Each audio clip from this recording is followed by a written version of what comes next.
Now new this morning, the concern over compounding Ozempic and Wegovy has reached the point that some local doctors are completely staying away from it. At the center, a lot of those conversations are the pharmacies that are making it. Yeah, that's right. Doctors say that compounding pharmacies can be very helpful, but in this case, they're pretty nervous. 90's reporter Anusha Roy joins us live with a closer look. Good morning, Anusha. Good morning, Corey and Jordan. Yeah, so we know things like Ozempic and Wegovy are in short supply right now, and that is why people are turning to compounding pharmacies, which are essentially taking raw materials and then creating these medications in a lot of cases for cheaper as well. So essentially, the way these pharmacies are set up is to take a medication and put it in a different form. So maybe it was a pill and they can create a cream or a liquid, and doctors are saying that's actually really helpful for patients. But for the doctors who are regularly prescribing things like Ozempic, they have a really long list of questions about what's happening right now. First among them has to do with the drug's formula, especially since the manufacturers have patents. Those formulas are very secret right now.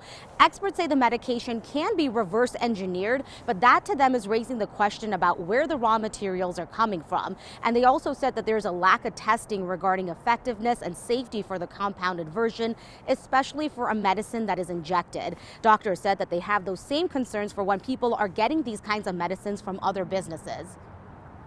Compounding pharmacies are scientifically serving a very good purpose, and there is a role for them. So everything out of a compounded pharmacy is not dangerous, but this particular medication the FDA has issued a warning about. I think and I personally have made a decision that I'm not going to participate in this right now because of the FDA's guidance that we shouldn't do this and the guidance from professional organizations.